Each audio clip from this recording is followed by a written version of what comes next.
ചിരിച്ചുകൊണ്ടിരിക്കാൻ ഞാൻ മാക്സിമം ശ്രമിക്കും.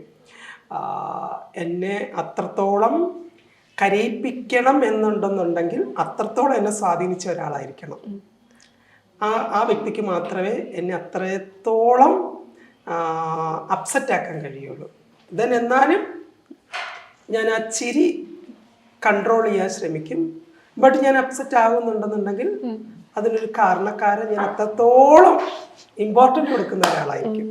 ഇമ്പോർട്ടൻസ് കൊടുക്കുന്നതെന്ന് വെച്ചാൽ ഏത് രീതിയിലാവുന്നെന്ന് പറയാൻ പറ്റും? അല്ല, ഏത് രീതിയാണ് ആ ഇമ്പോർട്ടൻസിന്? Importance I don't know why. എങ്ങനെയാണ് ഒരാൾക്ക് നമ്മൾ ഇമ്പോർട്ടൻ്റ് കൊടുക്കുന്നത്? ഇപ്പോൾ എൻ്റെ അച്ഛന് ഞാൻ കൊടുക്കുന്ന ഇമ്പോർട്ടൻ്റ്, എൻ്റെ അമ്മയ്ക്ക് കൊടുക്കുന്ന ഇമ്പോർട്ടൻ്റ്, എൻ്റെ ചേച്ചിക്ക് കൊടുക്കുന്ന ഇമ്പോർട്ടൻ്റ്, അറ്റ് ദ സെയിം ടൈമിൽ എൻ്റെ സുഹൃത്തുക്കൾക്ക് കൊടുക്കുന്ന ഇമ്പോർട്ടൻ്റ്, അല്ലേ, എൻ്റെ സ്റ്റുഡൻസിന് കൊടുക്കുന്ന ഇമ്പോർട്ടൻ്റ്, ഇതെല്ലാം ഒരു പാർട്ടാണ്. ഇത്രയും പാർട്ടുകൾ നമുക്ക് ചുറ്റുവട്ടത്തുണ്ടെങ്കിലും നമ്മളൊരു പേഴ്സണ് ഒരു സ്പെഷ്യൽ ഇമ്പോർട്ടൻ്റ് കൊടുക്കും, ഇല്ലേ? ശരിയാണ്. എപ്പോഴും നമ്മൾ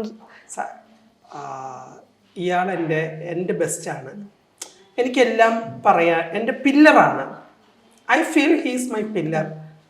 അപ്പം നമ്മളെന്താ വിചാരിക്കുന്നത്? നമുക്ക് ചായാൻ പറ്റുന്ന ഒരു പില്ലറാണോ എന്ന് വിചാരിക്കുന്നു, അത്രേ ഉള്ളൂ.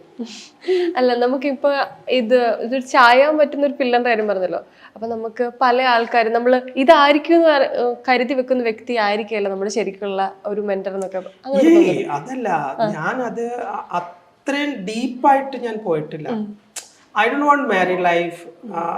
എനിക്കതിനെപ്പറ്റി ഞാൻ ചിന്തിക്കുന്നതുമില്ല. വാട്ട് എവർ ഇറ്റ് ഈസ്, ഞാൻ എന്താണ് എന്നുള്ളതാണ് അത് മെയിനായിട്ട്. എനിക്ക് എന്നെ നന്നായിട്ട് അറിയാം. അപ്പം ഞാൻ പ്രാധാന്യം കൊടുക്കുന്ന ഒരാള് നാളെ എനിക്കതൊരു പകരം സ്പേസ് ചെയ്യാൻ പറ്റുമോ എന്ന് വെച്ച് കഴിഞ്ഞാൽ പറ്റുന്നവരുണ്ട്, പറ്റിയേ പറ്റൂ. ചിലപ്പോൾ സാഹചര്യം പറ്റിപ്പിക്കും, ഇല്ലേ? ഇപ്പോൾ ഫോർ എക്സാമ്പിൾ 10-20 വർഷം സ്നേഹിച്ച് വിവാഹം കഴിച്ച് കുട്ടികളൊക്കെ ആയിട്ട് 21 വർഷത്തിന് ശേഷം വിവാഹമോചിതരായി എന്നൊക്കെ പറഞ്ഞ് നമ്മൾ ന്യൂസുകൾ കാണാറില്ലേ? എന്നതുപോലെ ഇതിവിടെ ഒന്നും ശാശ്വതമല്ല. ഈ ഭൂമിയിൽ നമ്മൾ ആരും ശാശ്വതമല്ല, അല്ലേ? ഒരു ഉറുമ്പ് നമ്മളെ കടിച്ചാൽ പോലും നമുക്ക് മരണം സംഭവിക്കാം. അത്രത്തോളം താഴേക്ക് കിടക്കേണ്ട ജീവികളാണ് മനുഷ്യര്. ഏറ്റവും താഴേക്ക് കിടക്കേണ്ട ജീവികളാണ് മനുഷ്യര്. ഈ ലോകത്തെ സൃഷ്ടിക്കുന്നത് മനുഷ്യരാണ്, ഈ ലോകത്തെ ഇല്ലാണ്ടാക്കുന്നത് മനുഷ്യരാണല്ലേ. അത് സാഹചര്യമാണ്. അത് നമ്മൾ എന്താ പറയുക, ഡിപ്പെൻഡ് ഓഫ് മൈൻഡ്. നമ്മളതിനെ അക്സെപ്റ്റ് ചെയ്തു കഴിഞ്ഞു, അത്രേ ഉള്ളൂ. അത് ഞാൻ ചാരിക്കൊണ്ട് നിൽക്കുന്ന എൻ്റെ പില്ലർ വളയുന്നുണ്ടോ, അത് നിവരുന്നുണ്ടോ, അല്ലെങ്കിൽ ആ പില്ലർ എന്നെ ചാഞ്ഞിട്ട് വേറൊരിടത്തേക്ക് ചായുന്നുണ്ടോ, ഇതൊന്നും എന്നെ ബാധിക്കുന്നില്ല ഇപ്പോൾ. I am free in the world. I am flying. ഇപ്പം നിങ്ങളെ സംബന്ധിച്ചിടത്തോളം വലിയൊരു മാറ്റത്തിൻ്റെ ഒരു സമയം കൂടിയാണ്. ഇപ്പം പണ്ട് കൊച്ചിയിൽ ഇപ്പം എല്ലാവരും ട്രാൻസ്ജെൻഡേഴ്സിനെയൊക്കെ അംഗീകരിച്ച് തുടങ്ങുന്ന ഒരു കാര്യം. ഇപ്പം ആണെങ്കിൽ ബിഗ് ബോസിൽ പോയി നാദിരയുടെ വീട്ടിലൊക്കെ ശരിക്കും അതൊക്കെ കണ്ടപ്പോൾ എന്ത് തോന്നി? ശരിക്കും സോ പ്രൗഡ്. എനിക്ക് നാദിരനെ എന്താ പറയുക, ബിഗ് ബോസ് കഴിഞ്ഞിട്ട് അവൾ ഇന്നലെ വിളിച്ചിട്ട് അങ്ങോട്ട് വരുവാണ്. കാരണം അവൾ കുറേ ഡ്രസ്സ് കൊണ്ടുപോയിട്ടുണ്ടായിരുന്നു. എൻ്റെ വീട്ടിൽ വന്ന് അനുഗ്രഹം വാങ്ങിച്ചിട്ടാണ് അവൾ പോയത്. എനിക്ക് അവളെ പിടിച്ച് ഇങ്ങനെ കുറച്ച് നേരം ഇങ്ങനെ പിടിച്ച് ഹഗ് ചെയ്ത് നിൽക്കണം. കാരണം അവളാണ് വിന്നർ. നാദിരയാണ് ബിഗ് ബോസിന്റെ വിന്നർ. അതിൽ വിന്നർ ആയിരിക്കുന്ന ആൾക്ക് ഗ്രൗണ്ട് സപ്പോർട്ടിൽ വോട്ടിങ്ങിലൂടെ കയറി വന്നിരിക്കുകയാണ്. ഗ്രൗണ്ട് സപ്പോർട്ട് നോക്കുവാണെന്നുണ്ടെങ്കിൽ നാദിര തന്നെയാണ്. അവർക്ക് ഇവിടെ PR വർക്കുകൾ ചെയ്യാൻ ഞങ്ങൾ കുറച്ച് പേരുണ്ടായിരുന്നു. വല്ലപ്പോഴും കൂടി ഞാനൊരു ലൈവിൽ പോയി പറയും, ഒരു വീഡിയോ ഇടും, വോട്ട് ചെയ്യും. ഇത് മാത്രമേ ഉള്ളായിരുന്നു. ടൂ മച്ച് ആയിട്ട് PR വർക്ക് ചെയ്യാനായിട്ട് നമുക്ക് പറ്റില്ലായിരുന്നു. എന്താ പറയാ, അറിയാം 5ാമത്തെ സീസൺ നടന്നത് നാദിരയ്ക്ക് വേണ്ടിയിട്ടാണ്. നാദിരയാണ് വിന്നർ. So proud. എന്താ പറയാ, ഒരു അഹങ്കാരമൊക്കെയാണ് ഇപ്പോൾ അവള് വിന്നർ ചെയ്തു വന്നത്. ശരിക്കും അംഗീകരിക്കാന്ന് വെച്ചാൽ ഭയങ്കരമായിട്ട് നമ്മൾ അടിച്ചമർത്തൽ വന്നിട്ട്. അതെന്താന്നറിയാവോ, നമ്മൾ ഒരാള് എന്നെ നീ അംഗീകരിക്കൂ എന്ന് പറയുമ്പോൾ അയാളുടെ മെന്റാലിറ്റിയും കൂടി നമ്മൾ നോക്കണം. മനസ്സിലായോ? നമ്മൾ എത്ര കാലം പറയും ഒരാളെടുത്ത് എന്നെ ഒന്ന് അംഗീകരിക്കൂ, എന്നെ ഒന്ന് പരിഗണിക്കൂ, എന്നെ ഒന്ന് ഉൾക്കൊള്ളൂ എന്ന് ഇങ്ങനെ എത്ര കാലം പറയും? അല്ലെങ്കിൽ കമ്മ്യൂണിറ്റി, അല്ലെങ്കിൽ ഒരു പെണ്ണ്, ഒരാണ് എത്ര കാലം ഒരാളെടുത്ത് പറയാൻ പറ്റും? 1 പ്രാവശ്യം, 2 പ്രാവശ്യം, 3 പ്രാവശ്യം. നമ്മളുടെ ജീവിതത്തിൻ്റെ അങ്ങേയറ്റം താഴേക്കിടയിൽ ചെന്നിട്ടായിരിക്കും ലാസ്റ്റ് പറയുന്നത്, ഇല്ലേ? ശരിയാണ്. അതിൻ്റെ ആവശ്യമില്ല എന്ന് എനിക്ക് തോന്നുക. അതിൻ്റെ ആവശ്യമില്ല. എന്നെ പരിഗണിക്കേണ്ടവർ പരിഗണിച്ചാൽ മതി, എന്നെ ഉൾക്കൊള്ളേണ്ടവർ എന്നെ ഉൾക്കൊണ്ടാൽ മതി. എനിക്ക് ഒരു പൂവ് തരാൻ മനസ്സുള്ളവർ എൻ്റെ കൈകളിൽ കൊണ്ട് തരൂ. ഇല്ലെന്നുണ്ടെങ്കിൽ ഞാൻ മരിച്ചു കഴിയുമ്പോൾ എൻ്റെ ശവക്കല്ലറെ കൊണ്ടിട്ട് ആ പൂവിടണ്ട. ഐ ഡോണ്ട് വാണ്ട്, എനിക്കത് വേണ്ട. നിങ്ങൾ എൻ്റെ പാദം കഴുകി തരാൻ വരെ തയ്യാറാണ് എന്ന് പറഞ്ഞ് ചില സഹായങ്ങൾ സ്വീകരിക്കുന്നവർ ഒരിക്കലും എൻ്റെ പാദം കഴുകണ്ട. നിങ്ങൾ നിങ്ങളുടെ മനസ്സ് കഴുകിയാൽ മതി.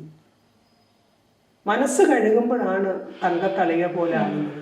അപ്പോൾ ഓരോ വ്രണങ്ങളും അതിൽ നിന്ന് ഉണങ്ങി പോകും. മനസ്സ് കഴുകിയാൽ മതി. അല്ലാണ്ട് എൻ്റെ കാല് കഴുകാനോ അല്ലെങ്കിൽ എൻ്റെ പാദം കുമ്പിടാനോ ആരും വരണ്ട. Am a woman. നമ്മളെ പരിഗണിക്കുന്നവർ പരിഗണിച്ചോട്ടെ. ഞാൻ ആരെടുത്തും ഡിപ്പെൻഡിങ്ങിന് പോകുന്നില്ല. ഇനിയൊന്നല്ല, പണ്ടും ലൈഫിൽ ഇൻസിഡന്റുകൾ ഉണ്ടായിട്ടുണ്ട്. അതിപ്പം മനുഷ്യ സഹജമായിട്ട് ഇൻസിഡന്റുകൾ ഉണ്ടായിരിക്കും. അത് ഞാൻ ഇടയ്ക്കിടയ്ക്ക് സഹജീവി ആയതുകൊണ്ട് സഹിച്ചേ പറ്റത്തുള്ളൂ. എനിക്കൊരു പാഠം പഠിച്ച് ഞാൻ അങ്ങനെ. ഇപ്പം നിങ്ങളുടെ കമ്മ്യൂണിറ്റിയിൽ തന്നെ സർജറി ചെയ്യാത്ത ഒരുപാട് പേരുണ്ടാവില്ലേ? ഉണ്ട്. എന്തുകൊണ്ടാ? ഫിയർ കൊണ്ടാണോ? അങ്ങനെ അതോ സാമ്പത്തികം ഭയങ്കര ബുദ്ധിമുട്ടുകൾ കൊണ്ട് ചെയ്യാത്തവരുണ്ട്. ചിലര് സർജറി വേണ്ട എന്ന് തീരുമാനിക്കുന്നവരുണ്ട്. അതെല്ലാം ഓരോരുത്തരുടെയും മെന്റാലിറ്റിയാണ്.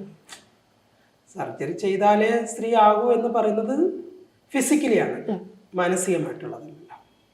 ഇപ്പൊ കമ്മ്യൂണിറ്റിയിലെ രണ്ടുപേര് തമ്മിൽ കല്യാണം കഴിക്കുന്നു, അത് ആഘോഷമാക്കുന്നു. അതെല്ലാം ഓരോരുത്തരുടെ മെന്റാലിറ്റിയാണ്. എന്താ പറയാ, കല്യാണം കഴിക്കണോ കല്യാണം കഴിക്കണ്ടയോ, എനിക്ക് കമ്മ്യൂണിറ്റിയിൽ നിന്ന് വന്ന് ഒരാൾ കല്യാണം കഴിക്കണോ അല്ലെങ്കിൽ ഔട്ട്സൈഡിൽ നിന്ന് കല്യാണം കഴിക്കണോ, അത് ഓരോരുത്തരുടെ ഒരു ഇതാണ്.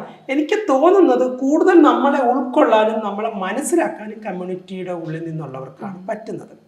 Otherwise outside people have A curiosity.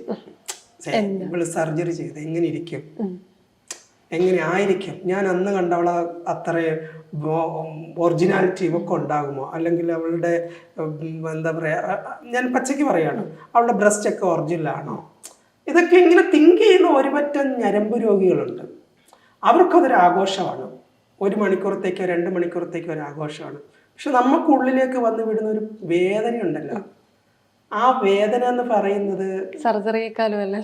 Surgery ടേബിളിൽ കിടന്ന് മരണത്തെ മുന്നിൽ കണ്ടിട്ട് നമ്മൾ പെണ്ണായി വന്ന ആ വേദനയല്ല, അതിനപ്പുറത്തെ വേദനയാണ്. നെഞ്ചും കൂടിനകത്ത് കിടന്ന് അതിങ്ങനെ ബൾബ് കത്തുന്നത് പോലെ കത്തിക്കൊണ്ടേയിരിക്കും. ഇത് ഏത് പാപനാശത്ത് പോയി കഴുകിയാലും തീരില്ല. കാരണം ആ സമയം നമ്മൾ കൊടുക്കുന്ന ഒരു മൈൻഡ് ഉണ്ടല്ലോ, പറിച്ചങ്ങ് കൊടുക്കുക, കൊണ്ടുപോകുമെന്ന് പറഞ്ഞ് കൊടുക്കുകയാണ്. അത് മനസ്സിലാകാത്ത ഒരു ജനതയ്ക്ക് മുന്നിലാണ് നമ്മൾ ജീവിക്കുന്നത്. നമ്മൾ ആരുടെടുത്തും ഔദാര്യം ചോദിക്കുന്നില്ല, തേടി വരികയാണ്, തേടി വന്ന് ചതിക്കുകയാണ്, തേടി വന്ന് കബളിപ്പിക്കുകയാണ്, തേടി വന്ന് വഞ്ചിക്കുകയാണ്.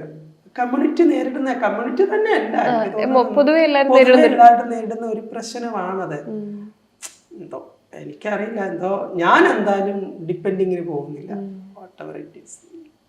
ഓക്കെ. ഇപ്പം പ്രവീണിന്റെ കേസിലൊക്കെ ആണെങ്കിലും അവർ സൂയിസൈഡ് ചെയ്ത് ഫാമിലി ഇഷ്യൂസിന്റെ പേരിലാണെന്ന്. ഇപ്പം നമ്മൾ സാധാരണ ഒരു കപ്പിളിന്റെ ഫാമിലി ഇഷ്യൂസിന്റെ പേരിൽ മരിക്കുന്നേക്കാളും കൂടുതൽ ഡിസ്കഷനും കഥകളൊക്കെ കെട്ടിച്ചമയ്ക്കും. കാരണം എന്താണെന്നറിയാം, കമ്മ്യൂണിറ്റി ആവുമ്പോഴത്തേക്ക് അവർക്ക് പൊടുപ്പും തൊങ്ങലും വെക്കാൻ പറ്റും. ഇവനൊരു ജനറൽ പീപ്പിളിലേക്ക് പോയി കഴിഞ്ഞാൽ അവന്റെ കുടുംബം കയറി വാരും. നമ്മളെ സംബന്ധിച്ച് പറയുമ്പോൾ നമ്മുടെ കുടുംബത്തിൽ എത്ര പേര് അക്സെപ്റ്റ് ചെയ്തിട്ടുണ്ട്? ഇപ്പോഴും കുടുംബം അക്സെപ്റ്റ് ചെയ്യാത്ത ഒരുപാട് പേര് ജീവിക്കുന്നുണ്ട്. ആര് ചോദിക്കും? കുറച്ച് ദിവസം ഞങ്ങൾ കമന്റിലൂടെ ചോദിക്കും, പിന്നെ അതങ്ങ് നിൽക്കും. അത് സംഭവിച്ചു വരുവാണ്. എന്താ പറയാ, ഇവ സെലിബ്രിറ്റീസിന്റെ ഇടയിൽ ഡ്രഗ് യൂസ് അതൊക്കെ നേരിട്ട് കണ്ടിട്ട് ഷൈൻ ടോം ചാക്കോ അങ്ങനെ ഞാൻ ഇതുവരെ ഞാൻ കണ്ടിട്ടില്ല കേട്ടോ, കള്ളത്തരം പറയരുത്. കണ്ണ് ഞാൻ കുത്തിപ്പൊട്ടിക്കും. അങ്ങനെയല്ല, സെലിബ്രിറ്റികളും ഈ ഡ്രഗ് യൂസ് ചെയ്ത് ഞാൻ കണ്ടിട്ടില്ല, ഇതുവരെ ഞാൻ കണ്ടിട്ടില്ല. മിസ്ബിഹേവിങ് ചെയ്യുന്നത് ഞാൻ കണ്ടിട്ടുണ്ട്, ഞാൻ എതിർത്തിട്ടുണ്ട്, അത്രേ ഉള്ളൂ.